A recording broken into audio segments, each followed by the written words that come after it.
Vous suivez la télévision Isanganiro. Bienvenue, chers téléspectateurs, à ce journal dont voici les principaux titres. 4 administrateurs communaux ont été suspendus de leurs fonctions au cours de ce mois d'août. La rédaction de la télévision Isanganiro est revenue sur quelques dispositions de la loi communale. Vous le suivrez au cours de ce journal. En cas de manquement grave, la loi communale du Burundi prévoit que le conseil communal organise une session extraordinaire. Vous aurez plus de détails au cours de ce journal. Et certains occupants qui restent encore au quartier Sokarti de la zone urbaine de Kamenge indiquent qu'ils n'ont pas encore eu de moyens pour ériger une maison là où ils ont été sommés de se déplacer. Ils demandent de l'aide. Tout de suite, les détails.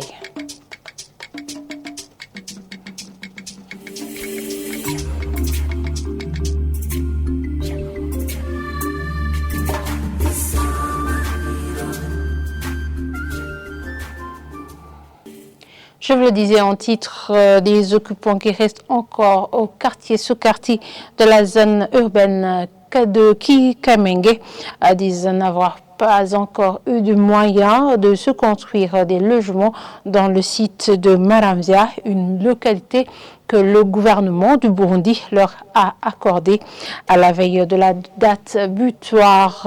Les fenêtres et les portes de certaines maisons ont été enlevées. Ceux qui restent encore se préparent à vider les lieux, mais ils demandent que leurs amarantes soient sauvegardées. Mireille Kanyange s'est rendu sur place. Son reportage.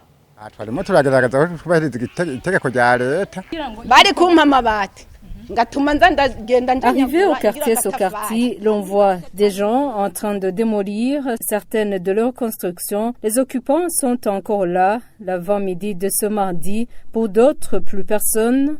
Il n'y a ni porte ni fenêtre. Pour d'autres encore, ils ont sorti leurs objets pour se préparer au départ, bien qu'ils disent qu'ils n'ont pas où aller. Il y a des gens qui rassemblent encore leurs objets. À la fin de cette semaine, on aura terminé. Nous ne sommes pas contre cette mesure. Que le gouvernement nous aide afin que l'on parte à la fin de la semaine. Certains cherchent encore le matériel et à aider à la construction. Pour cette femme, la soixantaine, elle dit n'avoir pas eu de moyens pour construire à Maramvya. Elle aurait souhaité avoir des tôles. Certains d'entre nous n'ont pas eu de terrain. Comment y vivre alors que tu ne peux même pas avoir de légumes de son front? On te donne un appartement sans tôle, sans tente. Qu'est-ce que cela veut dire? Il n'y a rien, même ceux qui ont eu des places ont aussi des problèmes. J'aurais aimé qu'on me donne de tôle, là j'aurais pu construire petit à petit.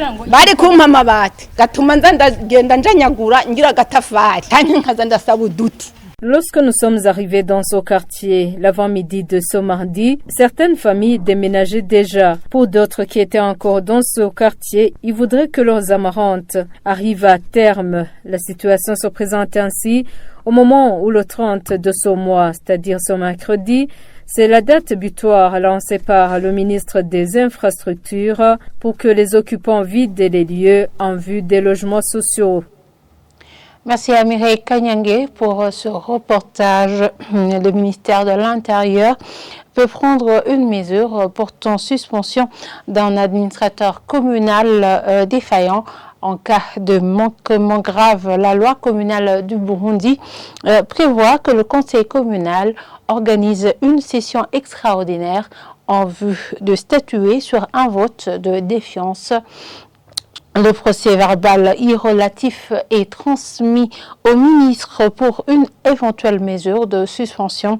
4 administrateurs communaux ont été suspendus de leurs fonctions au cours de ce mois d'août et les manquements pouvant être reprochés à l'administrateur communal sont notamment liés au cas de détournement de fonds. Le point avec de Horeb Ningabide. Dans cette loi du 19 février 2020 portant organisation de l'administration communale, il est prévu dans son article 19 que le mandat de l'administrateur communal prend fin à l'échéance du terme ou par décès. Il peut également y être mis fin dans les cas de corruption, incompétence, faute grave ou détournement des fonds. L'article 21 stipule qu'en cas de manquement grave de l'administrateur communal tel que prévu par la Constitution, 2/3 des membres du conseil communal convoquent une session extraordinaire du conseil communal en vue de statuer sur un vote de défiance de l'administrateur communal. Ce vote de défiance est pris par 2/3 des membres du conseil communal physiquement présents, comme le stipule l'article 22 de cette loi. L'article 23 précise que le procès verbal est transmis au gouverneur de la province qui saisit le ministre ayant l'administration du territoire dans ses attributions pour une éventuelle mesure de suspension. Les administrateurs des communes Mukaza en mairie de Bujumbura, Busoni en province Kirundo et Kayanza en province Kayanza ont été suspendus de leurs fonctions ce 28 août de cette année. Dans une ordonnance du ministère de l'Intérieur, celui de Mukaza est accusé de manque de suivi de la commercialisation des produits de première nécessité destinés à la population de sa circonscription. Celui de la commune Kayanza se manifeste selon cette ordonnance par l'insubordination, la mauvaise gestion des deniers publics et le manque d'encadrement de la population. Le 10 août de ce mois, l'administrateur de la commune Mewai en province Cibitoke a également été suspendu de ses fonctions pour faiblesse notoire dans l'encadrement de la population, le sabotage économique et l'insubordination.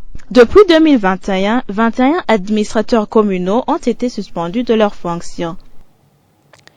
L'accès aux moyens de subsistance pour les personnes affectées par les déplacements forcés est une des solutions durables pour leur réintégration sociale.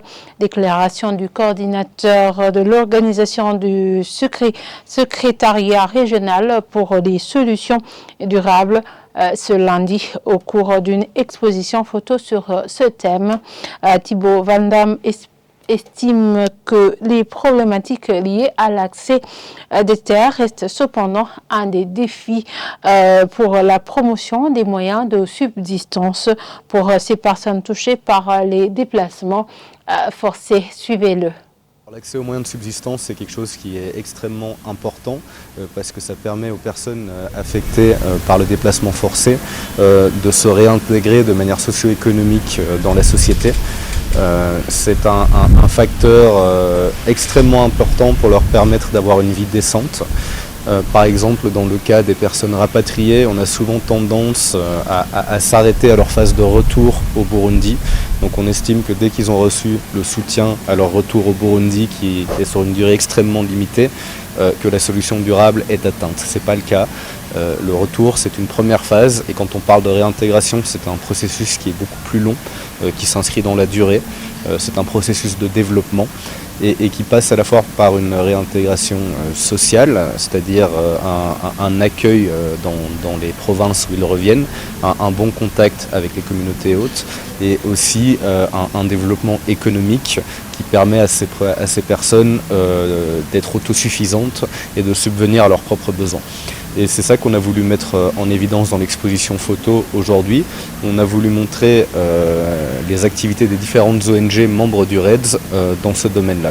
On a des activités de développement des compétences, on a des activités de argent pour travail, donc cash for work, comme on appelle. On a des activités d'accès à l'éducation aussi. En fait, tous différents paramètres qui vont permettre à ces personnes de se réintégrer dans la vie active à la suite de leur retour. En termes de défis, on peut souligner par exemple les problématiques liées à l'accès à la terre. Quand les personnes reviennent au Burundi, c'est pas donné qu'ils vont récupérer les terres qu'ils ont abandonnées. Page économie pour clôturer ce journal. Plus de 1600 milliards de francs burundais ont été collectés par le ministère des Finances au cours de l'exercice 2022-2023, au moment où plus de 1300 milliards ont été collectés pour l'exercice 2021-2022. C'est une annonce faite par le ministre des Finances, Audace Niyonzima. C'était lors de la présentation des réalisations annuelles de l'exercice 2022-2023. Il a en outre indiqué que plus de 290 millions de dollars américains ont été encaissés de la part des partenaires du Burundi durant cette période. Suivez-le.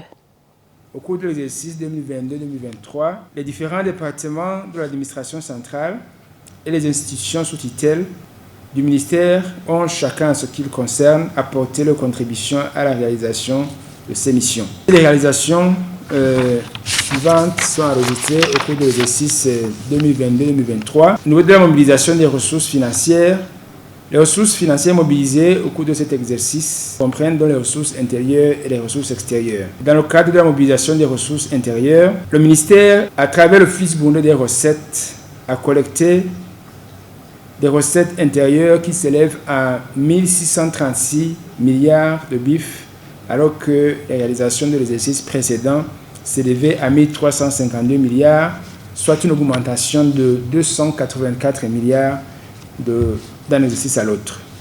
Au niveau des ressources extérieures, avec la reprise de la coopération, le montant des dons projets de développement mobilisés s'élève à 299 991 358 dollars américains, alors que les ressources extérieures mobilisées en termes de dons et projets au cours de l'exercice précédent s'élevaient seulement à 20 876 658 dollars américains, soit un accroissement d'une année à l'autre ou d'un exercice à l'autre de 279 millions de dollars et 114 700 dollars américains. De plus, le gouvernement du Burundi a conduit des négociations avec le Fonds monétaire international qui ont conduit à une facilité élargie de crédit d'un montant de 261 millions de dollars américains décaissables en tranches sur 38 mensualités. Et ce crédit a été approuvé le 17 juillet 2023. Et voilà, c'est ici que nous clôturons ce journal. Merci de nous avoir suivis et très bonne suite de programme sur la télévision Isanganiro.